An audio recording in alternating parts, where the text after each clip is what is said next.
Azad golden diamonds, Azad tower, Thazhepalam, Tirur.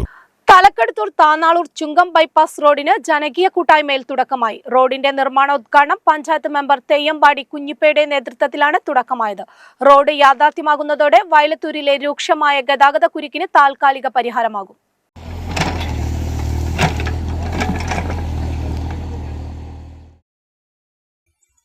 Thalakkaduthur ഉപ്പൂട്ടങ്ങളിൽ നിന്ന് തുടങ്ങി താനാളൂർ ചുങ്കത്ത് അവസാനിക്കുന്ന റോഡിന്റെ നിർമ്മാണോദ്ഘാടനം പഞ്ചായത്ത് മെമ്പർ തെയ്യമ്പാടി കുഞ്ഞിപ്പയുടെ നേതൃത്വത്തിൽ ജനകീയ കൂട്ടായ്മയിൽ തുടക്കമായി. ചിറമുണ്ട പഞ്ചായത്തിലെ തലക്കെടുത്തൂരിനെയും താനാളൂർ പഞ്ചായത്തിലെ ചുങ്കത്തെയും ബന്ധിപ്പിക്കുന്നതാണ് ബൈപ്പാസ് റോഡ്. ഇത് യാഥാർത്ഥ്യമാകുന്നതോടെ വയലത്തൂരിലെ രൂക്ഷമായ ഗതാഗത കുരുക്കിന് താൽക്കാലിക പരിഹാരമാകും. തിരൂർ ഭാഗത്തു നിന്നും ചെമ്മാട് ഭാഗത്തേക്ക് ചുറ്റിക്കറങ്ങാതെ 6 കിലോമീറ്റർ ദൂരം കുറയ്ക്കാനും സാധ്യമാകും.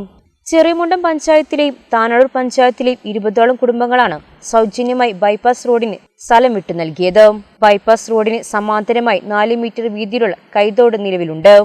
ഇത് പ്രകൃതി ഭംഗിക്ക് മാറ്റുകൂട്ടും. അമീറ കുരിയിൽ, റാഫി മുല്ലശ്ശേരി, മുൻ മെമ്പർമാരായ N Mujeeb Haji, K V Moideenkutty, Kalathil Basheer, Kalarikkal Razak, K V Khalid, P P Abdurahman, Nisar, K Babu എന്നിവർ സംബന്ധിച്ചു.